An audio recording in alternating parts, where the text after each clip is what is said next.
Ted Jones is visiting one of the laboratories at the City Health Department. His brother Frank has recently taken a position as a bacteriologist with the department. Ted seems to be having a little trouble. Can't you get it focused on the field, Ted?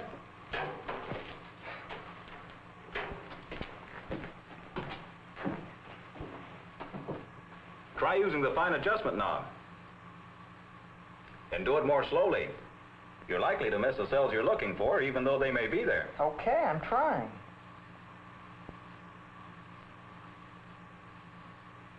Say, here they are.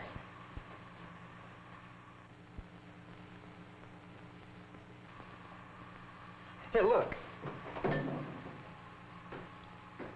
Good. You know what kind they are? No. All I know is that they came out of that test tube that you gave me. Then they're one of the kinds of bacteria that cause food to spoil. Ted has just seen one of the many kinds of bacteria. Bacteria are found almost everywhere in our environment. Some float around in the air. Some are in water or other liquids. Still others thrive in the soil. Bacteria are plants, but they are not green like the plants we usually see. Some kinds are indispensable.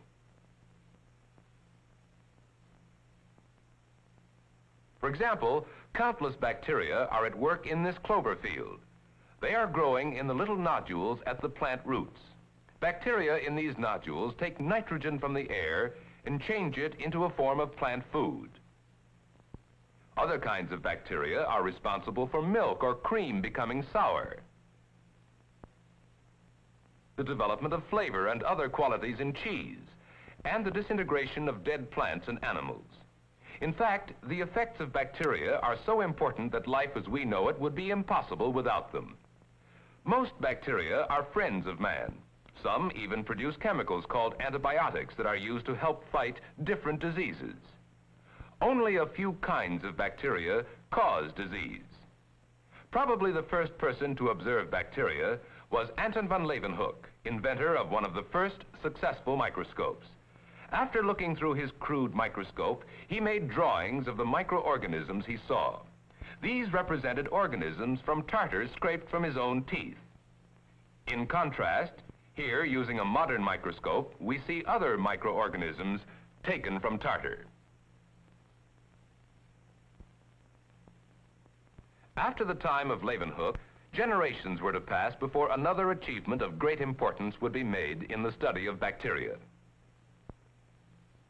It was the famed chemist Louis Pasteur of France who in the 1850s proved that bacteria cause fermentation.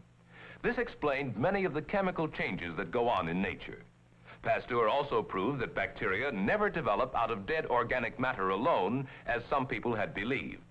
He emphasized that bacteria can only come from other bacteria.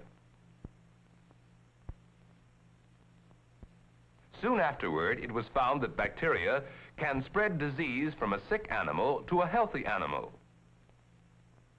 But this discovery was made by Koch, a German contemporary of Pasteur. This discovery is the basis of the germ theory of disease. Robert Koch and his assistants also learned to prepare and use nutrient materials. Nutrient materials are usually jelly-like emulsions or fluids, which favor the growth of bacteria. Koch made other discoveries that helped lay the foundations of modern bacteriology. Since the time of Koch, much has been learned and many other kinds of bacteria discovered. Today, if Ted could collect all known kinds of bacteria, he would have thousands, and the facts that have been discovered about them are exceedingly numerous. He wonders how a beginner can ever learn about so many kinds of bacteria. Frank explains that it takes a systematic approach. For example, bacteria may be separated into groups according to what they live upon, the nature of the food they require. Some bacteria are parasites, others saprophytes, and still others autotrophs. Parasites depend upon living plants or animals for food. Here are some parasitic bacteria. Most bacteria that cause human disease are parasitic. Saprophytes live upon dead plants or animals or their products. Saprophytic bacteria produce enzymes that cause the chemical breakdown we call decay. There are more kinds of saprophytic bacteria than of any other type. Autotrophs get their energy from minerals or other inorganic materials. The autotrophic bacteria seen here live upon a form of iron. Through oxidation, they change one form of iron into another and use the energy that is released. Unlike the large majority of plants, most bacteria have no chlorophyll with which to manufacture food. Parasites, saprophytes, and autotrophs all take in food through their cell walls. To pass through these cell walls, the food must be soluble. In some instances, insoluble foods are converted into soluble materials by chemicals released by the bacteria themselves. All bacteria require soluble food to live. Ted thinks the information seems complicated, but Frank, speaking from experience, explains that the basic facts about bacteria are quite simple and very useful. Besides facts about the food getting of bacteria, Frank describes another type of information that is especially useful in bacteriology. Depending upon the structure or shape of bacteria, there are four main kinds. The cocci, that are round like these, that are common in the air. The bacilli, that are rod-shaped like these from gas gangrene. The spirilla, that are spiral like these taken from a sample of well water. And the filamentous forms, such as these thread-like ones. Structure or shape is one of the principal characteristics used by bacteriologists to classify or identify different kinds of bacteria. The life processes of bacteria are simple. We've already seen how bacteria obtain food. Now we will consider their reproduction, which takes place through simple division of the cells.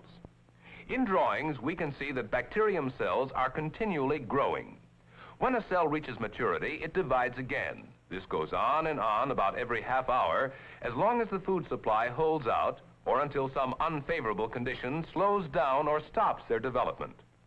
The reproduction rate of bacteria may be greatly affected by temperature.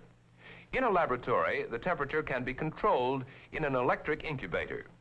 As Frank explains, there's always a temperature that's best for growing bacteria. Usually, this temperature is about 30 to 37 degrees centigrade. 37 degrees centigrade is about equal to the normal human body temperature. In case the temperature is unfavorable, some bacteria, especially the rod-like kinds, have a special means of protecting themselves. They do it by forming spores. Notice the spore forming in the center of one of these bacterium cells. Some other kinds of bacteria form spores at the ends of the rods instead of at the centers. Either way, a spore has a special wall around itself that seems to protect the bacterium inside from such adverse conditions as cold, heat, sunlight, or disinfectant. Later, when conditions improve, the spore may change back again into the rod-like bacterium. Not many disease-producing bacteria go through a spore form.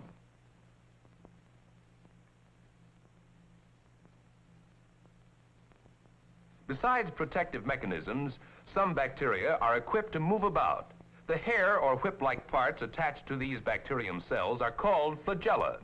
Different types of bacteria have different types of flagella. Such flagella can be moved to propel a living bacterium through blood or other solutions. Not all bacteria have such means of locomotion.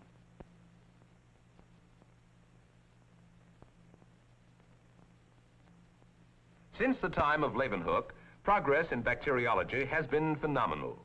His successors, such as Pasteur of France